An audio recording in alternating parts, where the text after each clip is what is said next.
घर बैठे घुटने के ऑस्टियोआर्थराइटिस के दर्द को ठीक करें। नमस्कार, आज की इस वीडियो में हम बात करेंगे घुटने के ऑस्टियोआर्थराइटिस से होने वाले दर्द को ठीक करने के 3 बेस्ट टिप्स।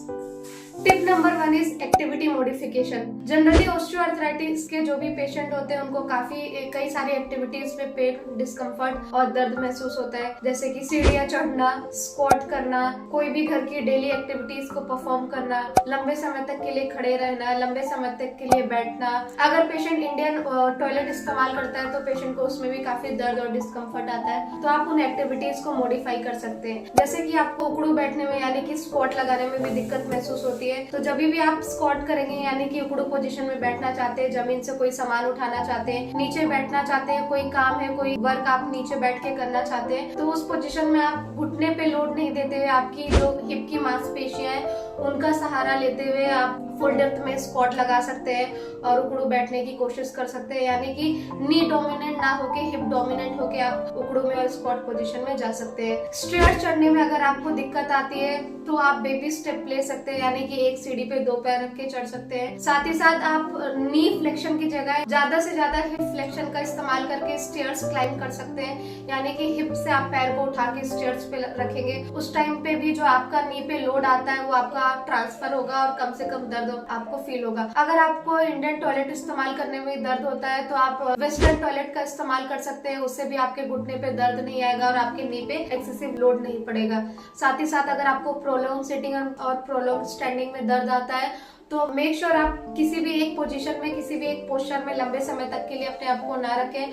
हर 30 से 40 मिनट में आपको अपने पोस्चर को और पोजीशन को चेंज करना है। अगर आपकी जॉब एक लॉन्ग स्टैंडिंग है तो मेक श्योर आप 30 से 40 मिनट के बाद बैठ जाए, थोड़ा रेस्ट ले लें, थोड़ा सा वॉक कर लें और कुछ एक्सरसाइजेस आप परफॉर्म कर सकते हैं। दूसरा, अगर आपको लॉन्ग सिटिंग में दिक्कत आती है, दर्द आता है, तो मेक श्योर आप थोड़ा सा वॉक करके आए।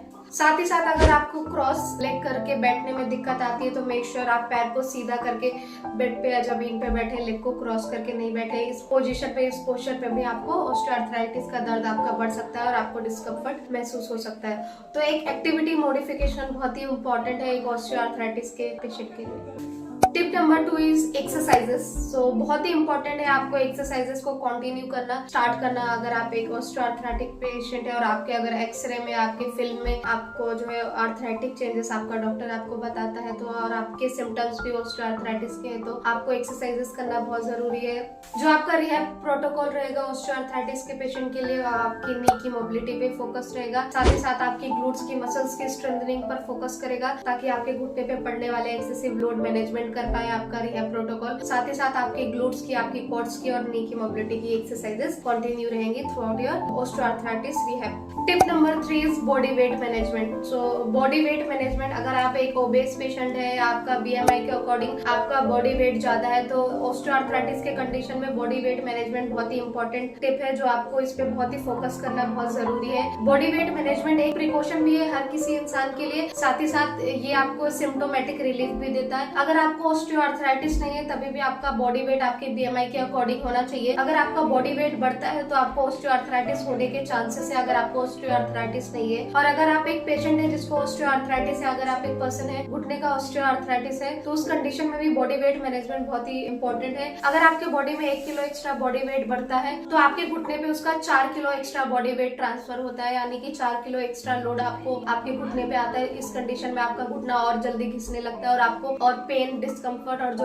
लेवल ऑफ सिवियरिटी है आपके ऑस्टियोआर्थराइटिस वो भी समय के साथ बढ़ने लगता है। तो मेक श्योर आपका बॉडी वेट मैनेज करें। फॉर एग्जांपल, अगर आपके बॉडी में 4 किलो एक्स्ट्रा बॉडी वेट बढ़ता है, आप 4 kilo extra body weight gain करते हैं, तो आपके घुटने पे 16 किलो एक्स्ट्रा वेट और 16 किलो एक्स्ट्रा लोड पड़ता है। तो ऑस्टियोआर्थराइटिस के कंडीशन में बॉडी वेट मैनेजमेंट बहुत ही इंपॉर्टेंट है। अगर आप बॉडी वेट मैनेजमेंट पे फोकस करते हैं तो आपको एक इंस्टेंट पेन और डिस्कम्फर्ट में आपको रिलीफ फील होगा। ऑस्टियोआर्थराइटिस के कंडीशन में कौन कौन सी एक्सरसाइज कर सकते हैं वो देखने के लिए आप इस वीडियो में बने रहें। ऑस्टियोआर्थराइटिस से रिलेटेड या घुटने से रिलेटेड आपकी कोई और भी क्वेरीज है तो आप हमसे कांटेक्ट कर सकते हैं।